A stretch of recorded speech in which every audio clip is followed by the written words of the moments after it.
Hey everyone, Yavar here from VPMA. In today's video, we're going to go over the Helix Control-M reporting tool. The reporting tool allows us to create and generate ad hoc reports based on data collected from our Helix Control-M environment. So we can use it to generate a wide range of different types of reports. Now in today's video, we're going to go over more of a general overview of the reporting tool. So we'll see exactly how we can use it, the different functionalities that are available, and the different report types that are there. And in upcoming videos, we'll look at some of those different report types a little bit more individually. With that being said, let's go ahead and get started. First, you want to log into your Helix Control-M environment. And on this top-hand bar on the right side, you want to click on Control-M Applications. And from here, we want to navigate over to Reports. Clicking on it should open up a new Reports tab for us. All right, so now we are in the Control-M reporting tool. You can see we have a 3-panel view here. On the left-hand side, we have this skeletal view of the different types of reports that we can generate. The middle panel is a list of all of the reports that you've already created. And on this right-hand panel, which is the biggest panel that we have, we can actually see the definitions of our report. So right now, I don't have any reports created or selected. So by default, it is blank. To create a new report, you can use this orange report button here. By clicking on it, you'll get two options. We can add a new report, so this will allow us to just create a new report, or we can load from a file. So with the reporting tool, we do have the ability to save and export our report templates that we create, and we do have the option to load them from a file as well. And this can be useful if you are, for example, generating report templates in one environment, let's say QA or the development Control-M environment, and you want to use the same report in another Control-M environment, you can always export the report template in a JSON format and load from file in your other environment. So for now, we're going to go ahead and click on the Add New Report to create a new report in our current environment. And you'll notice when you click on Add New Report, you'll get this pop-up on this right-hand side. Here we can see all of the different report types that we have available within our reporting tool. And we can see all of the reporting templates that are available under them. So for example, under the active report type, we can run a alert report, audit, active jobs, resource pools, log resources, trend analysis. And we can go through the different report types. They all have their own reporting templates that we can run.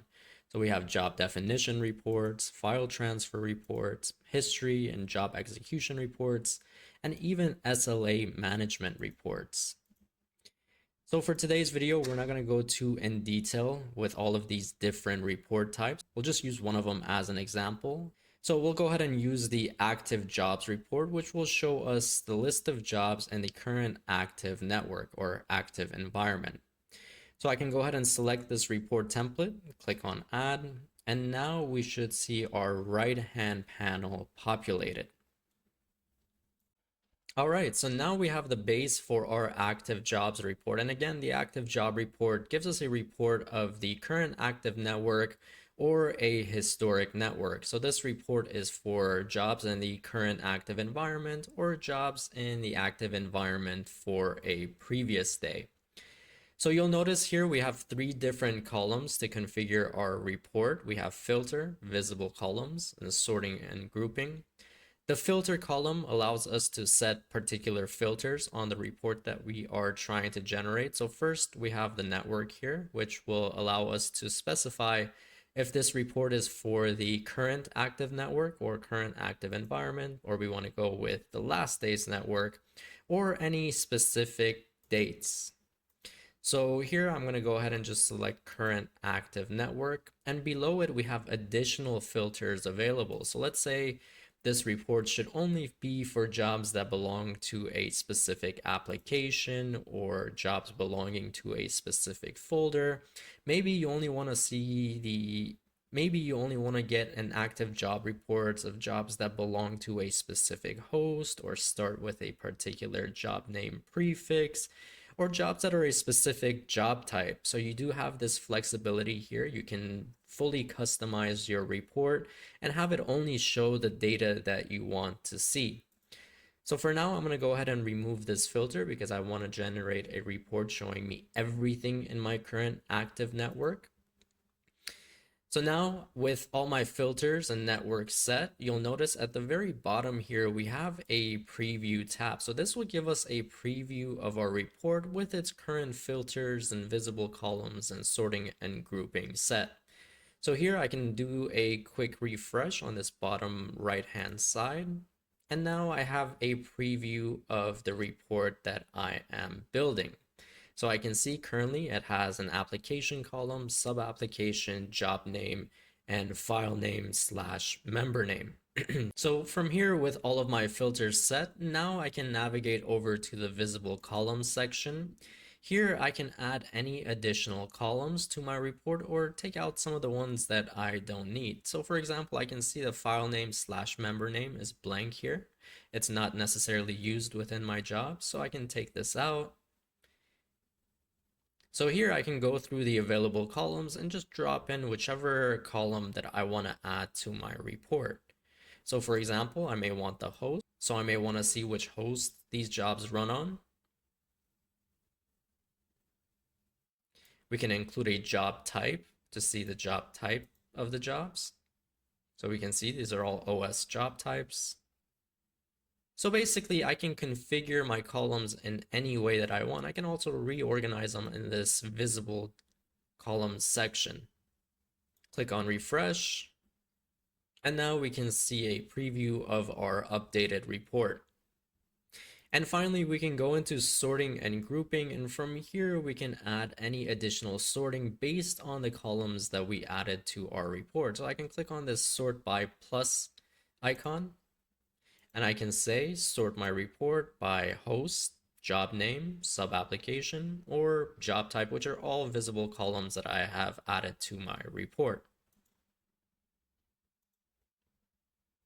Now with our filters, visible columns, and sorting and grouping set, we are ready to generate our report. Before we do so, once we save this report, we will not have to create it again. It'll be ready in our My Reports tab. So we want to make sure we go ahead and give it a descriptive name and description. So we can say active jobs report, and if it belongs to a specific application or if it's being run for a specific application or any other filters, then we can specify in the description here. But for now, I'll say active job report for all jobs in our current network. And from here, we can save. This will save the report under the My Reports tab. So at any time you need to run this report, you can just simply access it from here. And finally, you can click on this generate button. This will allow you to generate the report in PDF, CSV, or Excel format. So clicking on Excel, should give it a second, and we can see our report was generated. Finally, with this 3-dot icon, we have the option to delete, export with filters, and even share our report with other users in our environment. So remember, we talked about loading from a file. So if we wanted to export this report and run it in another Control-M environment, we can always export or export with filters depending on what we need. And we can simply open or load from file in our other environment. So we do have that functionality available. And again, we do have the ability to share our reports with users in our current environment as well. So here I can put the usernames of other users in my environment and share this report template with them. Now in upcoming videos, we'll actually go over some of the different report types that are available. For example, audit reports. We have the job execution reports and SLA management. So we'll look at all of these different report types in detail in upcoming videos. Thanks for watching.